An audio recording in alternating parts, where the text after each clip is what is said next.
Hello friends, welcome back to the channel Chemistry Medicine. I'm with another video lesson on electrochemistry.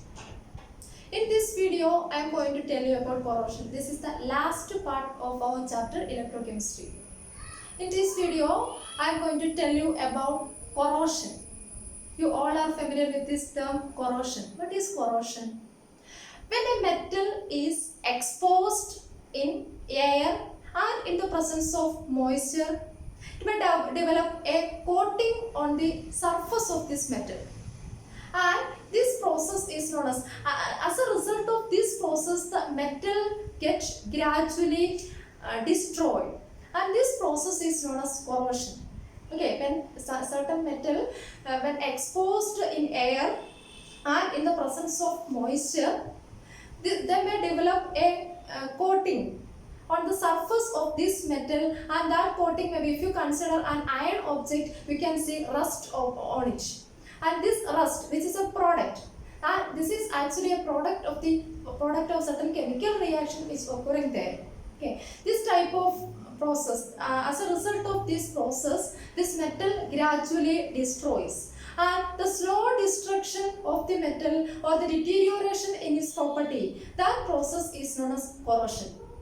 We have so much of examples for corrosion. Rusting of iron is the best example of corrosion. Then tarnishing of silver. Tarnishing of silver means what? The silver, you can see this on the surface of certain silver, especially ornaments, there is a black coating on it. That is another example. Then you can see sometimes a green deposit which is formed on the surface of brass. This is another example. On the surface of copper. This is another example. All these are the examples of corrosion. Rusting of iron, tarnishing of silver, the formation of green deposits on copper. All these are the examples of this corrosion. Then, how does this corrosion takes place? Why are you studying this corrosion in this chapter in electrochemistry? Actually, corrosion is an electrochemical process. Let's see what is happening in corrosion. Suppose you have a metal. This line actually represents the surface of the metal. And suppose you have a crack or a break which occurs on its surface. And here there are certain metal atoms. If you take iron article, iron is an example. Suppose this is the surface of that iron object, iron article, and this surface contains so much of iron atoms. Right? This iron article, iron object which is made up of large number of iron particles, iron atoms. So here the surface also there are so much of iron atoms. And here there is a crack. And in this portion is more exposed to the atmosphere, right? And compared to this portion, this portion is more exposed to the atmosphere. So what happens? In the presence of oxygen or this the iron atoms which is present in this portion or at any portion, that get oxidized. So oxidation of iron means loss of electron. So this iron loses electron, then it becomes Fe2+. If you take two iron particles, if you consider two particles of iron, two metal atoms, two iron atoms, it will produce 2 Fe2+ by releasing 4 electrons. Right? One iron atom can release 2 electrons if it oxidizes. Then here we are considering the oxidation reaction of two iron atoms. These two iron atoms releases 4 electrons and it forms 2 Fe2+ ions. If this reaction occurs here, then that part acts as the anode. Anode is that may be an electron or that may be a point where oxidation occurs. The point or the portion or the electron where oxidation occurs is known as anode. So if this reaction occurs here, that portion acts as anode. Now this reaction occurs in this portion. Let's imagine that this portion, then this portion now behaves as anode.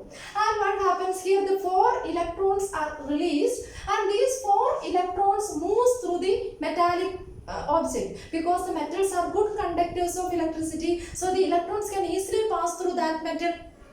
So these electrons are passed through these metal, and the other portion of this metal which acts as the cathode. So I already told you that this corrosion takes place in the presence of oxygen and moisture. In the beginning I have told you when a metal is exposed in the presence of air and moisture. So what is the purpose of, what is the role of air and moisture here?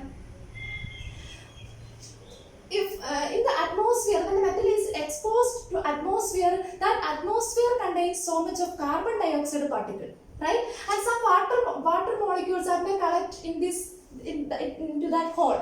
Okay, so more water particles or moisture, presence of moisture is here because it is exposed to the atmosphere. So much of water molecules are there, and here carbon dioxide particles are present everywhere. And this carbon dioxide particle, when it comes in contact with that moisture, that water particle, what happens? That carbon dioxide combines with water to produce carbonic acid. Right? Carbon dioxide is present everywhere in the atmosphere. We are placing the metal in the open space. Okay, so what happens? This carbon dioxide, presence of moisture is also essential there. If corrosion occurs, there must be moisture content. Okay, sometimes dry corrosion is also there. You have only, in your syllabus, you have to study only this wet corrosion. Okay, the corrosion which takes place in the presence of moisture. So, if moisture is present or moisture is deposited on the surface of this metal, carbon dioxide is also available. Then that carbon dioxide dissolves in water, it produces carbonic acid, which is an acid.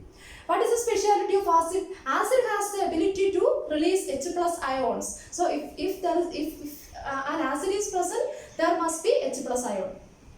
Okay, H plus ion is also present. So, that H plus ion and oxygen, availability of oxygen is also there. So that oxygen which is present in the atmosphere and the H plus ions which is released from this carbonic acid. Okay, H plus ion is now our environment is an acidic environment. How this acidity comes from? This acidity, this is because of the dissolution of the carbon dioxide gas which is present in the atmosphere into water, and it results in the formation of carbonic acid. This since it is an acid, it has the ability to release H plus ions. Okay, so H plus ion is there, oxygen is also there. This oxygen in the presence of H plus ion and the reduction reaction occurs. These 4 electrons, already 4 electrons are released at the anodic point, and these 4 electrons move through the metal. Whenever this H plus ion which is available, that H plus ions receives these 4 electrons. Then what happens? This 4 H plus ion become 1 H plus receives 1 electron, it become 1 hydrogen. Right? So here 4 H plus are there, 4 electrons are there. So this 4 H plus receives 4 electron and it become what? 4 hydrogen.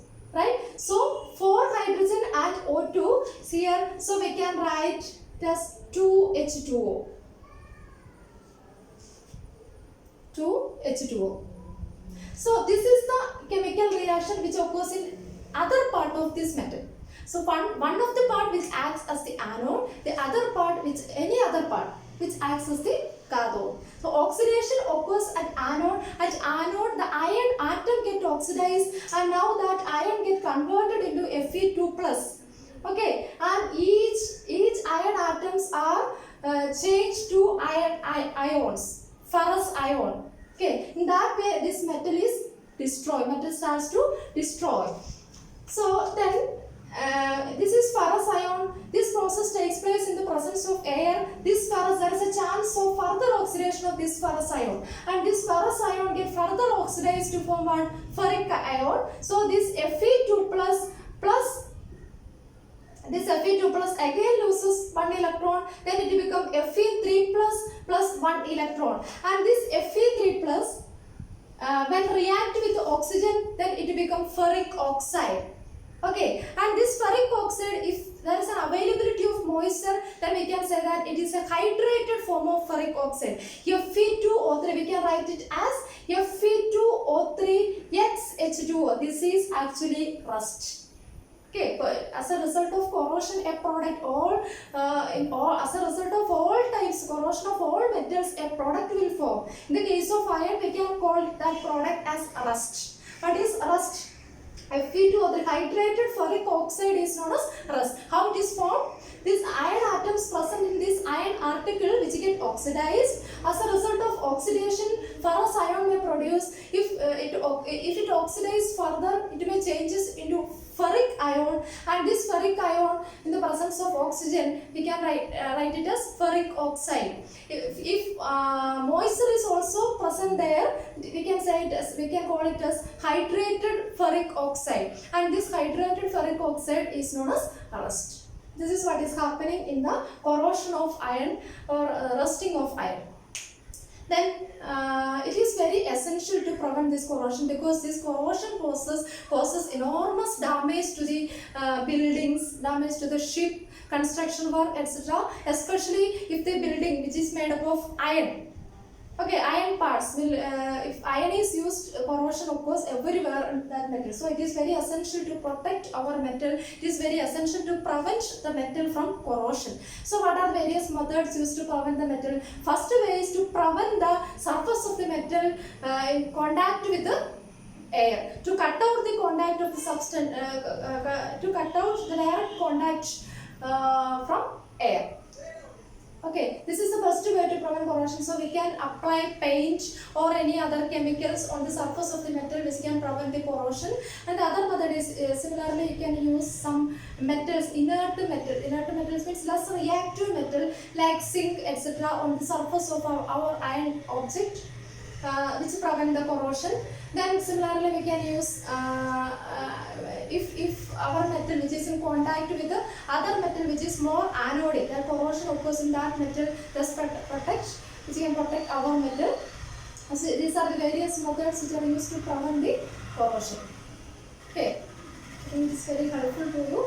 Thank you very much. Bye bye.